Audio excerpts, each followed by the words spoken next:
What's up, Mavericks fans? Harrison Graham and Jeffrey Cooperstein here with you. The NBA Summer League has wrapped up, and we're going to hand out some winners and losers for the Dallas Mavericks, who Coop probably had their best Summer League ever, going 4-1 out in Las Vegas. It's been a long time since they've had a winning record in the Summer League. I think both coming into this year, they had lost 9 out of their last 10 or something like that, and I believe they went winless last year as well. So it was the wins and losses don't matter, but it's always nicer to win than lose. Yeah, and look, it's July. You'd like to have some fun, and it seemed like this group at least had a good time. So we'll start with some Summer League winners, and I would say Jaden Hardy getting, banged up and having to get held out, that isn't, the most fun for us. But in reality, he probably didn't even have to play in the Summer League, but played in 3 games, Coop, and the efficiency waned off after the first game. But you got to remember, the way they designed this, Jared Dudley, is they were running basically every set of the offense through him. And look, he was able to score at all 3 levels.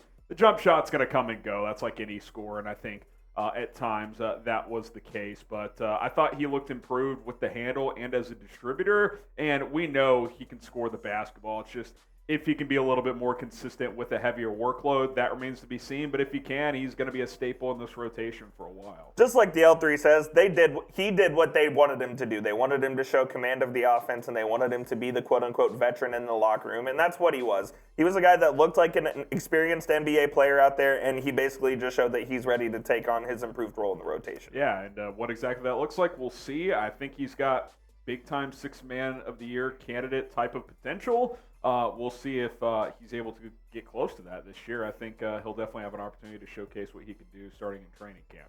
All right, let's get to one of the rookies here. Dereck Lively II. And Coop, a lot of the games were similar in the sense that he would start a little slow sometimes, but as these games and as the Summer League went on, he just got more and more comfortable, and especially defensively, he's a professional defensive center right now.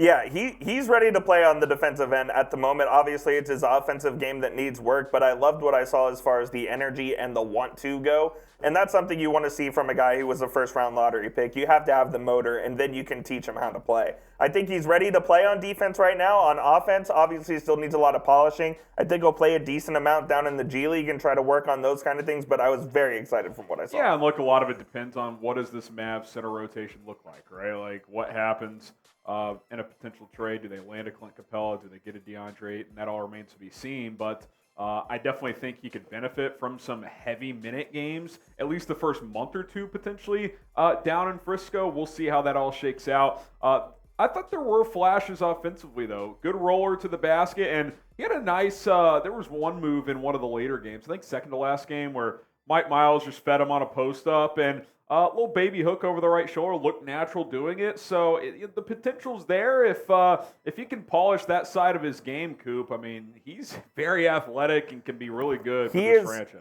He's a longer and more athletic center than they've had in a very long time. And I think that alone is just very exciting to see. He's a guy that's 7'1", but he can also jump pretty high as well. I think he can affect the game on the defensive end with his block shots. His rebounding will need some work. But if he plays with the energy and effort that he did in the Summer League, the Mavs have their franchise center. Yeah, I think you're definitely right. Just a matter of giving him time. Olivier-Maxence Prosper, Coop. And I think if you ask me, the guy I was most impressed with just based on expectations is Olivier-Maxence Prosper. He is going to play minutes for this team. He's going to play. Right now, I think, maybe if there's some big trade for a wing that could reduce his role, but Coop, what impressed me the most is we knew he was long. We knew he was athletic. He's bigger than I thought. But what impressed me more than anything else is he has the ability to put the ball on the rack and actually attack. Now, is he going to do a lot of that as a rookie against NBA-level talent? Probably not. But the fact that that skill is there, there's something to build on there that maybe that becomes more of his game down the road as well. I imagine as a rookie,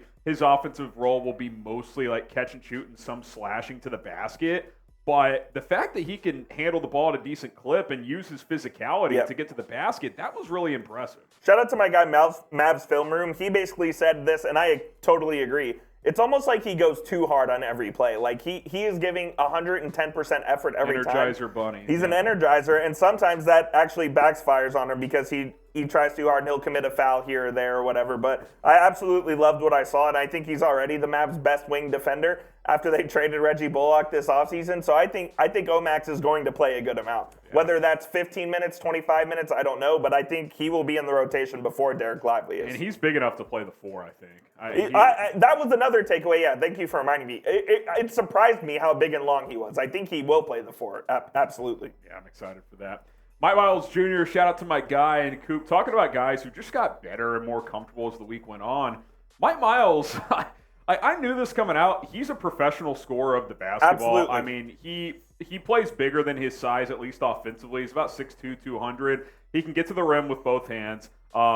He's kind of a streaky three-point shooter, but when that's going, he can do that. Really good mid-range game as well.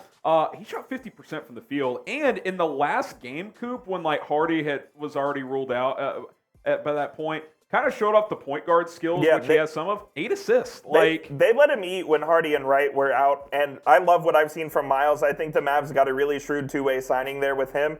He's a guy that I think can come into the NBA and contribute. As a scorer, I still think there's stuff to work on with his game.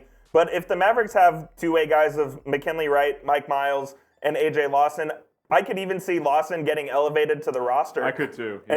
And then making another two-way signing there. But I absolutely loved what I saw from Miles, and I think he has something to contribute to the Mavs this year. And we easily could have mentioned AJ Lawson in this Yes, for sure. There were more than 5. There were definitely more than 5, but these were the main 5. Lawson was very good as well, and I think he could end up finding his way in the NBA. No doubt about it. Braxton Key, wanted to mention him, Coop, because he played so well that the Nuggets actually signed him to a two-way contract. Yes, he got a two-way deal with the Nuggets, and it was weird. He got a two-way deal midway through Summer League, so I guess they liked what they saw. Did he play the rest of the games with Dallas? I think he played another game after he got that deal. So, yeah, congrats to Braxton Key making a name for himself, and that's kind of what Summer League is about, is if you play well enough, they will find you. So there's no question about that, and congrats to Braxton on securing that two-way deal. And it makes sense, right? I mean, all 30 teams are in Vegas. Exactly. So, I mean, you're showcasing not only for the team you're playing for, but probably arguably even more so for other teams who have more roster spots no doubt potentially available. So good on him to get that done and to get signed. Now, who was the biggest NBA Summer League winner for the Mavericks? Let us know. Do want to give a shout-out to Jelly Walker, too, Coop. The efficiency wasn't great, but he could score. He's a little smaller, so I think plant him in Frisco this year. He's on an Exhibit 10. I think he'll get cut after training camp, but let him meet in Frisco for a year, see if he can develop more parts of his game, and I think he's got a chance down the road. But let us know, biggest Summer League winner for the Mavericks. And look, 4-1, baby. Yeah, the Mavs 4-1, and I think us as fans, I remember in the past, I'm like, Summer League for some fan bases is fun to watch. The Mavs have just a lot of years have not had draft picks. It has not been fun. Year when you don't have draft picks, it's not fun. The one year that it was a blast was when Dennis Smith got drafted. That was the Lonzo Ball Summer League year as well, so that was just an awesome season. Can you imagine if Luka would have played, how dominant he would have been? Did he not play his rookie year? He did not play Summer League. I remember he at least took part in practice or whatever, but yeah, I think he would have just absolutely destroyed those teams in Summer League. That would have been awesome. No doubt about it. Before we get to some losers for Summer League, and not nearly as many, subscribe to the channel. Trying to get to 25,000 subscribers as soon as possible. Coop and I have year-round coverage here on your Dallas Mavs. So if you want more coverage, subscribe today. And the more subs we get, the more content we can do.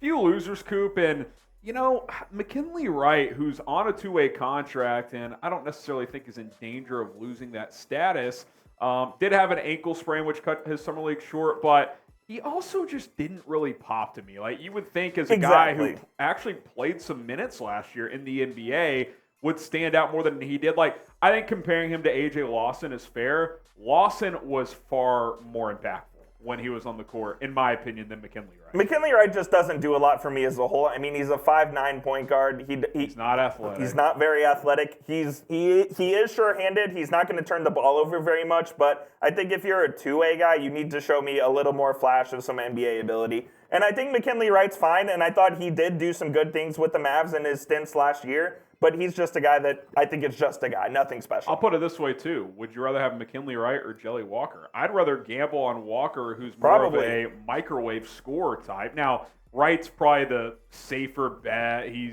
takes care of the ball better, yada, yada, yada. But, Jelly might actually have a small chance of being like a bench guard at some point in a rotation. I just like, what can McKinley Wright really take a big step forward in? He's not super athletic. He's not going to grow 3 inches. He's not an elite shooter. Like, Jelly Walker shot 41% from 3 in the summer league. McKinley Wright can go make a lot of money over in Europe, and I kind of think that's where his future lies, is outside the NBA. Let's go to Chris Silva here, Coop, who just keeps kind of like sticking around like the NBA. He's an older guy. He's a vet. Wasn't he on the Louisville national championship team? He was, and he also played for the ago? Mavs last year for a little bit as well. He just ain't it. Yeah. That's all I got to say. When you're about in that. your late 20s or however old you are and you're playing in the summer league, there's a reason. It's because you're not good. He's one of those guys where like he's just good enough to get interest from NBA teams in these forums. Exactly. But he's never going to crack a real roster and actually make an impact. When the Mavs signed Chris Silva last year, I know our Heat host, Nick Roloff, was very happy because he was a Heat legend, but Chris Silva just didn't do anything with the Mavs, and I don't expect him to do anything in the NBA either. And then we got to mention Marcus Bingham, just for the memes, Coop. There was that whole situation where he dunked the basketball in the wrong goal, and everybody was like, what the hell is going on? But really, no surprise to you, Coop, is it was a ref malfunction. Yeah, shocker. The officiating in Summer League was diabolical. I mean, it's just an absolute joke. I feel bad for Bingham. He's not a loser because he dunked on the wrong basket. He's a loser because he got dunked on social media, and it wasn't even his fault. Yeah, like the average person was like, what is he doing? Well, the ref said, you're going that way. So he took the ball and went that way. If the NBA put me in charge of officials, it would be fixed in 10 days. That's all I'll say. Cooper put him in boot camp real quick. 10 days. All right, put a wrap on this here. Biggest Summer League loser for the Mavs this year. Let us know who it is.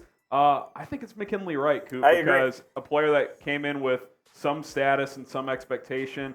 Injury didn't help, but just didn't show a ton. And you already have another guard in Mike Miles, who I think is better than McKinley Wright. Much more upside. He's bigger. He's got an uphill battle for sure. Yeah, so let us know who you guys think is the biggest Summer League loser. And be sure to keep it locked in. Turn on those notifications. More videos to come here on Mavericks Today by Chat Sports. He's Jeffrey Cooperstein. I'm Harrison Graham. We'll see you guys soon.